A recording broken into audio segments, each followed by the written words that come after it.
Hi everyone, welcome back to code with Swapnil. आज की video में हम ऑब्जेक्ट क्लास जावा में देखने वाले हैं। तो सबसे पहले हम देखेंगे कि अब तक हमने जो पढ़ा था, हमने क्या किया था। जैसे हम यूजुअली एक ऑर्डिनरी क्लास बनाते हैं, मैंने यहाँ पे बनाया स्टूडेंट क्लास और इसमें दो प्रॉपर्टीज डिक्लेयर की है। जब आप ऑब्जेक्ट सुनते हो तो स्टूडेंट्स के दिमाग में क्या आता है, ऑब्जेक्ट मतलब क्लास के ऊपर से बनाया जाता है। जैसे ये मेरा क्लास है और इस क्लास का हम ऑब्जेक्ट कैसे बनाएंगे, student s is equal to new student.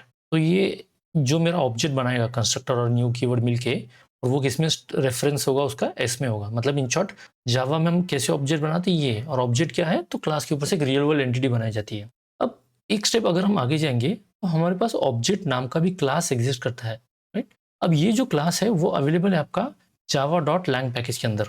It means ये इंटरनल क्लास दिया गया हमें जेडीके के साथ, एंड हम जो भी क्लास क्रिएट करेंगे वो इंटरनली किसको एक्सटेंड करेगा या फिर वो किससे इनहेरिट होगा, ऑब्जेक्ट क्लास से। इट मीन्स जैसे यहाँ पे मैंने स्टूडेंट नाम का क्लास बनाया हुआ है, तो ये जो स्टूडेंट नाम का क्लास है, इवन दो अगर मैं एक्सटेंड नाम का कीवर्ड नहीं भी लिखूँ, even if I don't write this keyword, तो भी वो किस क्लास को एक्सटेंड करेगा, ऑब्जेक्ट क्लास को एक्सटेंड करेगा इम्प्लिसिटली।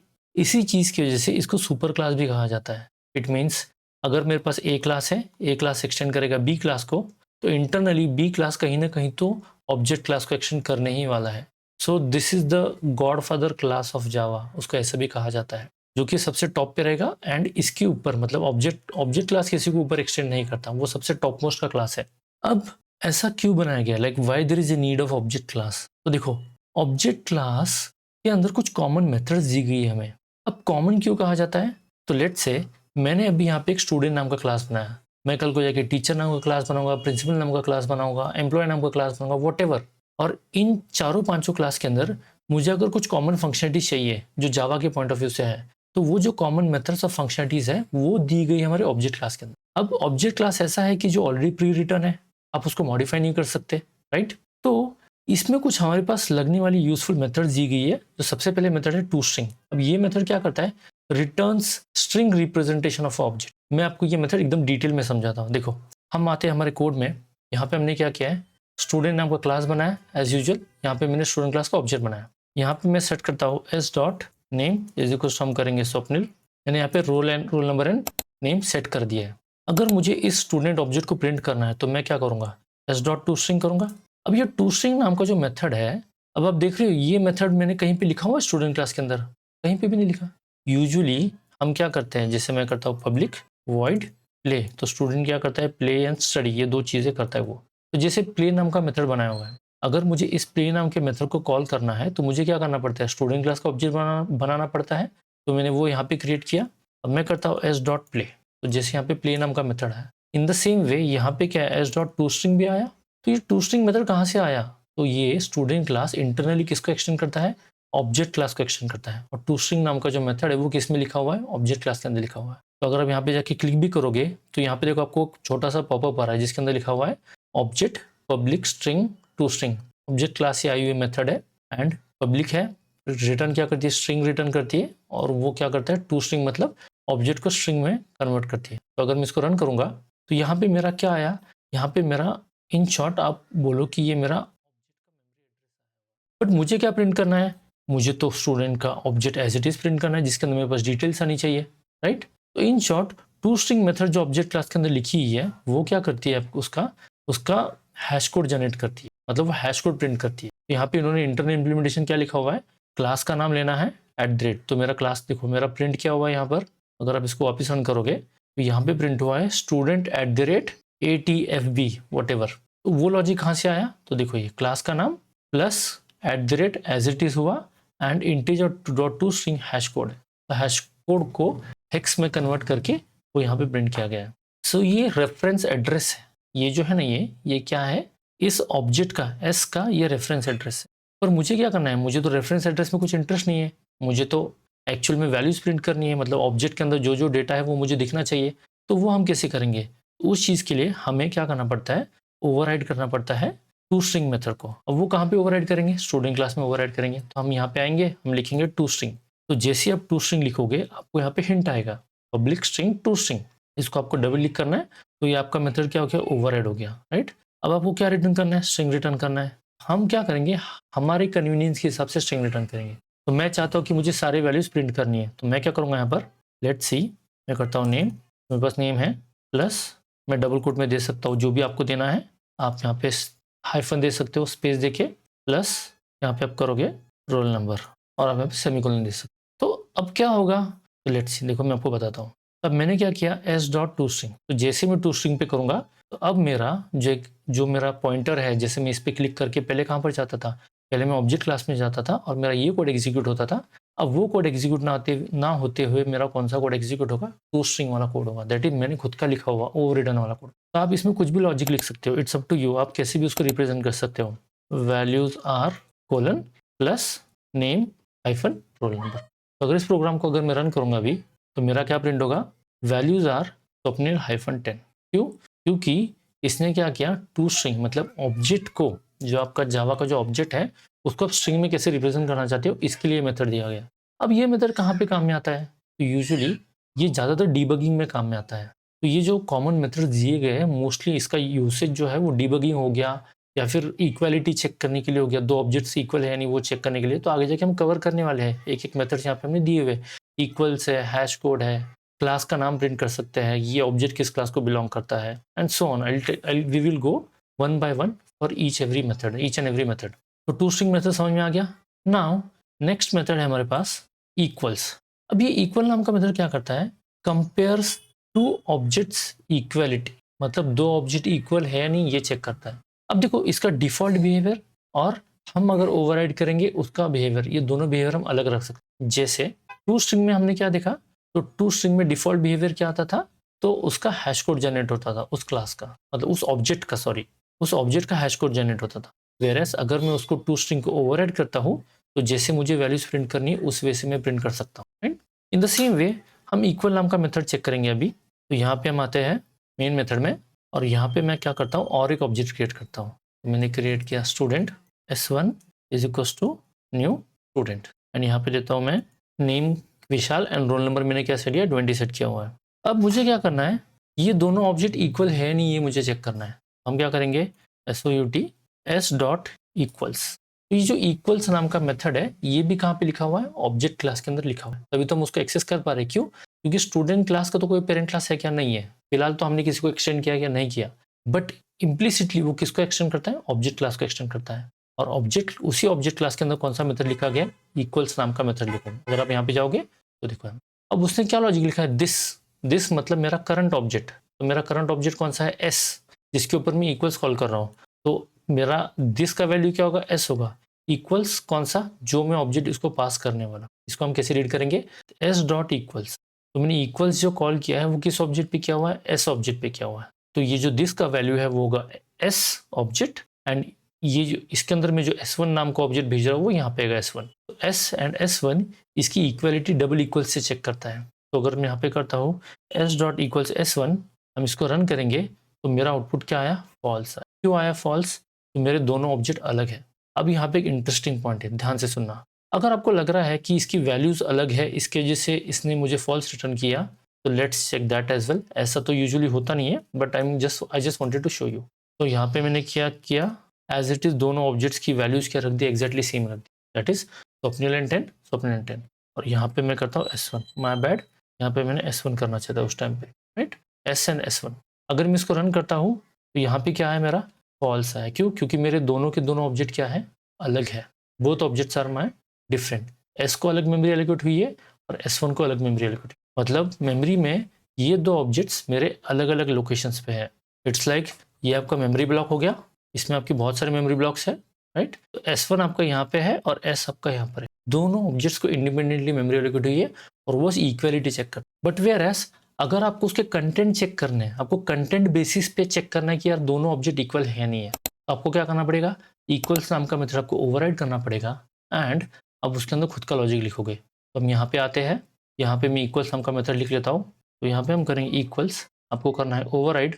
हम यहाँ पे कैसे लिख सकते हैं, इफ, जैसे हम लिखेंगे दिस डॉट नेम। अभी दिस मतलब क्या, मेरा करंट ऑब्जेक्ट जिस पे मैं इक्वल्स कॉल करने वाला हूँ, नेम डॉट इक्वल्स, मैं करूँगा OBG। अब ये जो ऑब्जेक्ट है वो ऑब्जेक्ट क्लास का है, उसको मुझे किस में टाइप कास्ट करना पड़ेगा, स्टूडेंट ऑब्जेक्ट के अंदर टाइप कास्ट करना पड़ेगा। क्यों? क्योंकि ये तो ऑब्जेक्ट क्लास है और मेरा कौन सा क्लास है? स्टूडेंट क्लास है। तो टाइप कास्ट हो जाएगा। क्यों? क्योंकि अल्टीमेटली इस ऑब्जेक्ट के अंदर किसका ऑब्जेक्ट आने वाला है? स्टूडेंट क्लास का ऑब्जेक्ट आने वाला है। मैं आपको समझाऊंगा आगे जाके। मैं फिलहाल टाइप कर लेता हूँ। मैं करता हूँ student s is equals to, मैंने क्रिएट किया ऑब्जेक्ट। अब ये क्या बोल रहा है? ये तो स्टूडेंट एस, स्टूडेंट का रेफरेंस है एस, और ये जो ऑब्जेक्ट है वो तो ऑब्जेक्ट क्लास का रेफरेंस है। बट मैं इसके अंदर अल्टीमेटली क्या भेजने वाला हूँ? स्टूडेंट भेजने वाला हूँ। तो उसको मैं किस में टाइप कास्ट कर लेता हूँ? स्टूडेंट के रेफरेंस के अंदर टाइप कास्ट कर लेता हूँ। इट्स लाइक यहाँ पे मैं अश्योरिटी देता हूँ। ये क्या है? टाइप कास्टिंग क्यों कहा जाता है?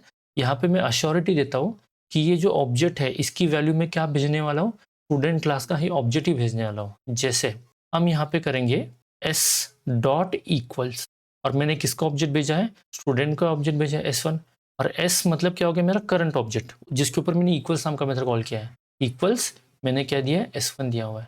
तो ये इक्वल्स कहाँ पे जाएगा? यहाँ पे आया। तो ऑब्जेक्ट की वैल्यू क्या आई? S1 आई। अल्टीमेटली वो स्टूडेंट का ऑब्जेक्ट है, तो उसको मैं टाइप कास्ट कर लेता हूँ S के अंदर। यहाँ पूछेंगे दिस मतलब मेरा करंट ऑब्जेक्ट, करंट ऑब्जेक्ट मतलब S हो गया मेरा करंट ऑब्जेक्ट, जिसके ऊपर मैंने इक्वल्स नाम का मेथड कॉल किया है। तो मैं करता हूँ दिस डॉट नेम इक्वल्स, यहाँ पे हम करेंगे S डॉट नेम। अगर ये इक्वल हुआ तो मुझे बोलना है कि ये दोनों के दोनों ऑब्जेक्ट क्या है? इसके कंटेंट इक्वल है। तो कंटेंट इक्वल है नहीं, ये कैसे हम चेक करेंगे? तो आप कुछ इस तरीके से लॉजिक लिख सकते हैं, रिटर्न दिस वन। अब यहाँ पे रिटर्न ना लिखते हुए, यूजुअली कोटलिन में इफ रिटर्न करता है, जावा में नहीं होता वो फंक्शन। तो यहाँ पे मैं उसको डिटेल में लिखता हूँ। यहाँ पे करूँगा मैं रिटर्न ट्रू, और अगर नहीं है तो मैं करता हूँ रिटर्न। तो मैंने ये जो इक्वलिटी चेक की है वो किस बेसिस पे इक्वलिटी चेक की है? कंटेंट के बेसिस पे इक्वलिटी चेक। तो ये आपके रिक्वायरमेंट के ऊपर है। आपको अगर देखो, जो डिफॉल्ट बिहेवियर है वो क्या करता है? रेफरेंसेस चेक करता है दोनों के। तो अल्टीमेटली मेरे पास मेमोरी में तो दो अलग अलग ऑब्जेक्ट है, ये एक इस मेमोरी एड्रेस पे, एक इस मेमोरी एड्रेस पे। तो अल्टीमेटली वो दो अलग ऑब्जेक्ट है, तो वो फॉल्स रिटर्न करने वाला है। बट मैं चाहता हूँ कि जो इक्वल है वो मुझे रेफरेंस के बेसिस पे ना चेक करते हुए मुझे उसके कंटेंट के बेसिस पे करना है। तो कंटेंट क्या है? इस तरीके से आप यहाँ पे डबल एंड लिख के आप रोल नंबर भी लिख सकते हो। जैसे आप कर सकते हो this dot roll number equals, आप क्या करोगे? S dot roll number. मतलब आप चाहते हो कि नेम एंड रोल नंबर अगर ये दोनों भी इक्वल हुए तो ही क्या करना है? मुझे ट्रू रिटर्न करना है, एल्स मुझे क्या रिटर्न करना है? तो मैं कंटेंट चेक कर रहा हूँ, अगर मेरे कंटेंट इक्वल है तो ही मैं ट्रू रिटर्न करूंगा, नहीं तो मैं फॉल्स रिटर्न करूंगा। अब हम आते हैं मेन मेथड में। मेरे दोनों ऑब्जेक्ट्स के कंटेंट क्या है? इक्वल है। नेम स्वप्निल है, यहाँ पे भी स्वप्निल है, रोल नंबर भी 10 है, रोल नंबर भी 10 है। अगर इसको मैं रन करता हूँ तो मेरा जो पहले फॉल्स आता था आउटपुट, अब वो आउटपुट क्या आ रहा है? मेरा ट्रू आ रहा है। क्यों? क्योंकि मैंने इक्वल्स नाम को मेथड को क्या किया? ओवरराइड किया, एंड मेरे रिक्वायरमेंट के हिसाब से मैंने इसको मॉडिफाई किया। दैट इज सो यूजुअली क्या होता है? ऑब्जेक्ट क्लास के अंदर जो मेथड्स दिए गए हैं उसका डिफॉल्ट बिहेवियर तो है ही, बट आप उसको ओवरराइड करके आपके अकॉर्डिंग भी उसका लॉजिक मॉडिफाई करके आप लिख के आप उसको यूज कर सकते हो। सो इक्वल्स मेथड आपको समझ में आ गया। Now third method is hash code. अब हैश कोड क्या करता है? ये बेसिकली कोड जनरेट करता है। अब देखते हैं कोड में कैसे कोड जनरेट करता है।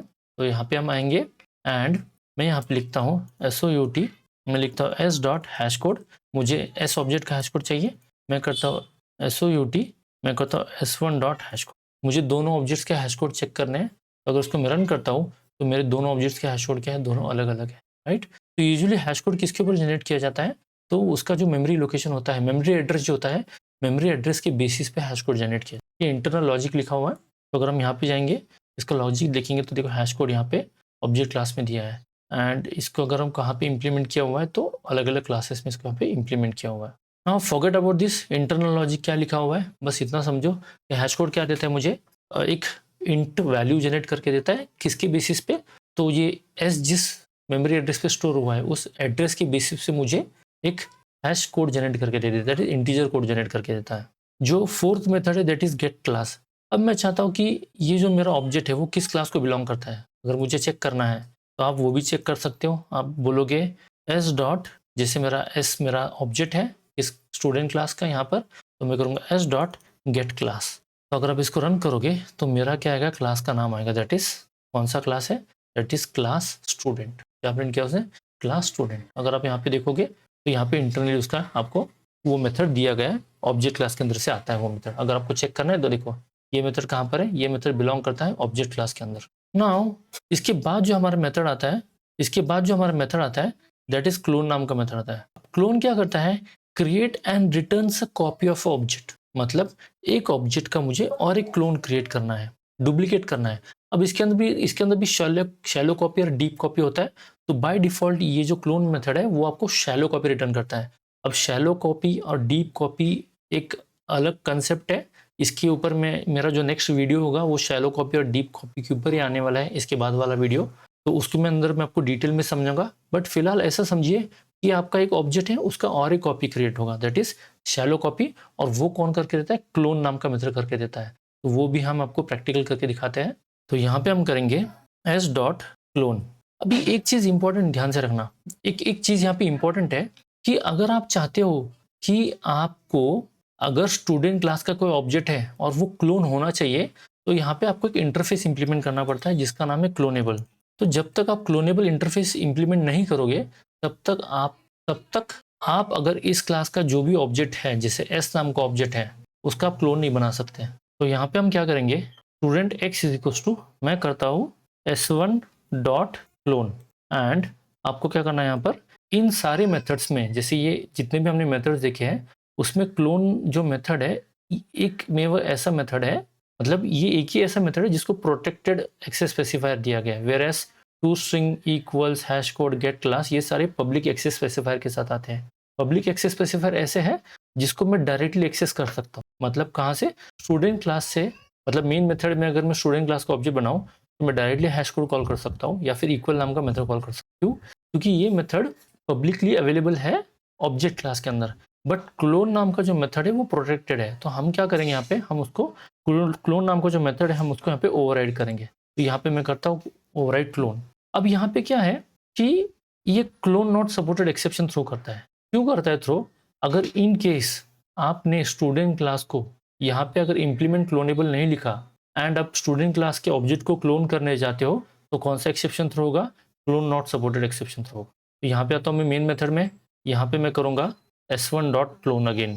तो यहाँ पे आता हूँ, मैंने क्या किया, s1 डॉट क्लोन किया मैंने। अब यहाँ पे क्या आता है, देखो ये हमें एक वार्निंग दे रहा है। ये क्या कहता है कि अनहैंडल एक्सेप्शन, मतलब हमको इसमें क्या, देखो क्यों अनहैंडल एक्सेप्शन आता है, क्योंकि क्लोन मेथड जो है वो क्या थ्रो कर रहा है, clone not supported exception throw कर रहा है, राइट। तो इस एक्सेप्शन को मुझे कैच भी करना पड़ेगा, तो इसलिए हमें इसको किस में लिखना पड़ेगा, हमें ऐड करना पड़ेगा ट्राई कैच के अंदर। तो या तो आप ट्राई कैच में ऐड कर सकते हो, या तो फिर आप जो एक्सेप्शन है वो अगेन मेन मेथड को कैरी फॉरवर्ड कर सकते हो। अब ये थ्रोज क्या है, थ्रो क्या है, ट्राई कैच क्या है, इसके ऊपर एक अलग से सेशन आने वाला है। तो फिलहाल ये क्लोन नॉट सपोर्टेड एक्सेप्शन है, हैंडलिंग और ये सारी चीज़ें इग्नोर कर दो। बस आप ऐसे समझो कि यहाँ पे s1 डॉट क्लोन है, इसका मैंने क्या बनाया, क्लोन बनाया। अब मैं चाहता हूँ कि मुझे x की वैल्यूज प्रिंट करनी है। हम क्या करेंगे, s1 की वैल्यूज जो x के अंदर आई है, क्लोन हुई है या नहीं हुई, ये हम चेक करेंगे। तो ये हम कैसे करेंगे, तो मैं करता हूँ SOUT, मैं करूँगा s1 डॉट, लेट से मैंने किया नेम, मुझे नेम चेक करना है किसके साथ, तो SOUT मैं करूँगा x डॉट उसके नेम के साथ। तो s1 का नेम और x का नेम क्या आना चाहिए, सेम आना चाहिए। तो यहाँ पे क्या है, सेम आया। देखो s1 का नेम स्वप्निल आया और x का भी नेम क्या आया, दोनों का नाम स्वप्निल। इट मीन्स मेरी वैल्यूज क्या हो चुकी है, कॉपी हो चुकी है, दैट इज मेरा ऑब्जेक्ट क्लोन हो चुका है। तो दिस इज क्लोन। अब ये यूजुअली क्या होता है कि क्लोनेबल नाम का इंटरफेस है, उसको मुझे कंपलसरी इंप्लीमेंट करना पड़ता है। अगर मैं क्लोनेबल नाम का इंटरफेस इंप्लीमेंट नहीं करूँगा और अगर मैं इस प्रोग्राम को रन करूँगा तो कंपाइल तो हो जाएगा, कोई प्रॉब्लम नहीं है, बट रन टाइम एक्सेप्शन आएगा। क्या एक्सेप्शन आएगा, क्लोन नॉट सपोर्टेड एक्सेप्शन। देखो यहाँ पे, तो इसी चीज़ की वजह से वो बोलता है। अब क्लोन नॉट सपोर्टेड एक्सेप्शन क्यों थ्रो करता है, देखो अब ये ऐसा क्यों बनाया गया है, क्लोन को प्रोटेक्टेड क्यों रखा गया है, और उसको हमें ऐसा, इसको मार्कर इंटरफेस कहा जाता है। ये जो क्लोनेबल है ना, ये मार्कर इंटरफेस होता है। मार्कर इंटरफेस क्या होता है जावा में, ऐसा इंटरफेस जिसके अंदर एक भी मेथड अवेलेबल नहीं होती, वो बस एम्प्टी इंटरफेस होता है, कुछ नहीं डिक्लेयर करते। इसका पर्पस क्या होता है, ये टैगिंग के लिए काम में आता है। मतलब जब मेरा स्टूडेंट क्लास का ऑब्जेक्ट क्लोन होने के लिए जेवीएम के पास जाएगा, अल्टीमेटली कोड कौन एग्जीक्यूट करने वाला है, जेवीएम एग्जीक्यूट करने वाला है। तो मेरा जो S1 का जो क्लोन बनाने वाला है वो कौन बनाएगा, जेवीएम बनाएगा। तो जेवीएम को मुझे बताना है इस ऑब्जेक्ट का क्लोन बनाने के लिए अलाउड है, क्यों, क्योंकि ये टैग मैंने पास किया, दैट इज स्टूडेंट को मैंने क्लोनेबल बनाया हुआ है। अगर आप क्लोनेबल नहीं रोकोगे तो वो क्या थ्रो करेगा, clone not supported exception throw करेगा। Got it. सो ये है रिलेटेड टू क्लोन मेथड। अब फाइनलाइज मेथड क्या करता है, अब फाइनलाइज मेथड ऐसा है कि जो गार्बेज कलेक्टर इंटरनली कॉल करता है, इसके लिए तो जैसे आपका ऑब्जेक्ट डिस्ट्रॉय होने वाला है, which is at last step, तो जैसे आपका ऑब्जेक्ट डिस्ट्रॉय हो जाएगा, जस्ट बिफोर उसके क्या कॉल होता है, फाइनलाइज मेथड कॉल होता है, राइट। हमारे पास और भी मेथड्स है, that is wait, note, wait है, नोटिफाई वाले, ये सारे मेथड्स किस में यूज़ किए जाते हैं, तो थ्रेडिंग के पर्पस के लिए यूज़ किए जाते हैं, सिंक्रोनाइजेशन के लिए। तो ये बहुत एडवांस में यूज़ किया जाता है। फिलहाल जहाँ तक आई फील कि अगर आपको ऑब्जेक्ट क्लास का नॉलेज होना चाहिए तो you should know at least this 4-5 points, and ये जो मैंने 4-5 मेथड बनाए इतने आपको आने चाहिए। यूजुअली इंटरव्यू में टू स्ट्रिंग इक्वल और क्लोन नाम का मेथड पूछा जाता है स्टूडेंट्स को। तो ये जो आप वीडियो है इंटरव्यू पर्सपेक्टिव से भी इसको आप ले सकते हो। तो अगर आपको वीडियो अच्छा लगा तो प्लीज़ कमेंट्स कीजिए, जो भी आपके कुछ क्वेरीज होंगे, कुछ इंप्रूवमेंट होगा तो आप कमेंट में लिख सकते हो। Please share this video with your colleagues and friends. मिलते हैं नेक्स्ट वीडियो में। Bye bye.